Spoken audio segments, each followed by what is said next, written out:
Hello everyone. So in this video, we will find the exact value of this given trig expression. Now this expression is in the form of a fraction. In the numerator, we have 1 plus 3 cotangent 60 degrees, and in the denominator, we have sine of 45 degrees plus cosine of 90 degrees. Now the first step here is to simplify the numerator. We know that cotangent is a reciprocal ratio. So we need to convert cotangent into its corresponding primary ratio. Now we know that cotangent can be written as 1 over tan. So that will be our first step. So in the numerator, we'll change cotangent 60 to 1 over tan of 60 degrees. Now in the denominator, the first term is sine of 45 degrees, and 45 degrees is a special angle. So we can use a special triangle or the unit circle to evaluate sine of 45 degrees. Now if you have to do this manually, I can show you the steps for using a special triangle to evaluate sine of 45 degrees. So the side lengths in this 45 degree special triangle can be labeled as square root of 2, square root of 2, and the hypotenuse length is 2 units. We know that the formula for sine as per SOHCAHTOA is opposite over hypotenuse, and the opposite side in this case is square root of 2, and the hypotenuse length is 2.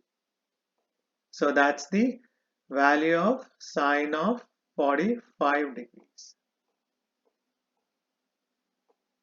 Plus, now cos of 90 degrees is equal to 0. So we can either use a calculator for this, or if you remember the cosine graph, cosine of 90 degrees is equal to 0.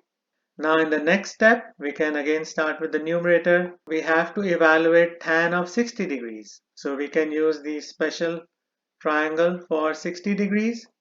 So the special triangle for 60 degrees will look something like this. So this is 60 degrees. So this side length is square root 3 units long. This is 2 units long, and the third one is 1 unit long. Now for tan, the formula is opposite side over adjacent side. So tan of 60 degrees will be equal to square root of 3 over 1, which can be reduced to just square root of 3. So now we can use this value in our expression. So we get 1 plus, so basically we have to multiply 3 by 1 over square root 3.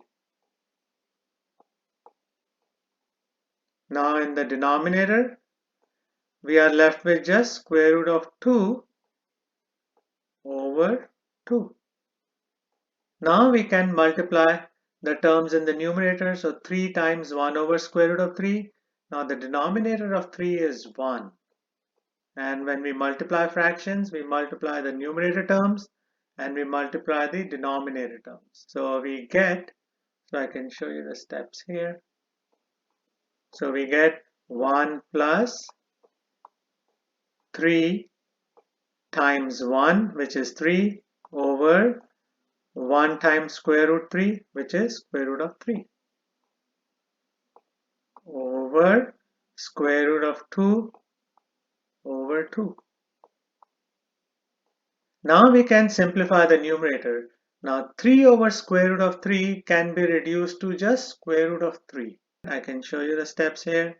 So 3 over square root 3 can also be written as square root 3 times square root of 3 over square root of 3, because square root of 3 times square root of 3 is equal to 3.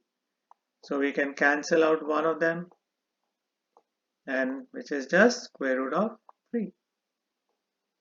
So in the next step, we can write 1 plus square root of 3 over square root of 2 over 2.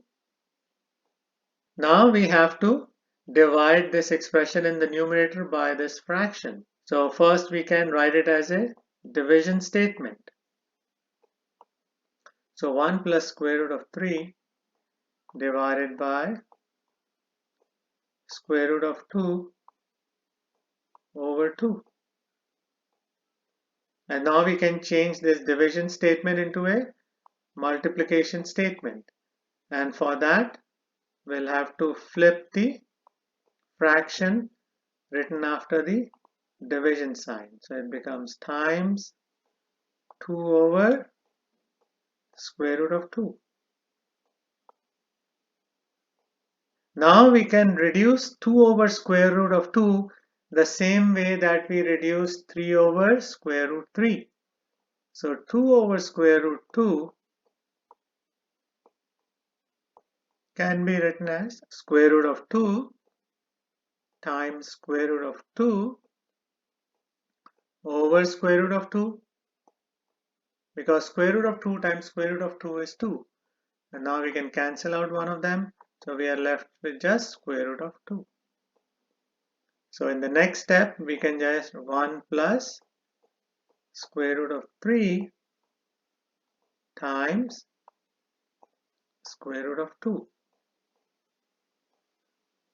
Now we have an option here. Either we just write the square root 2 as a common factor in the front, or we can distribute square root of 2 into the parentheses.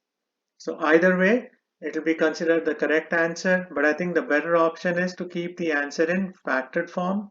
So we write the final answer as square root of 2 parentheses 1 plus square root of 3. So this should be the final answer for the simplified form of this expression. So I hope you'll find this video useful. Please share it, like it, and subscribe to Homework Help. Thank you very much and have a nice day. Bye.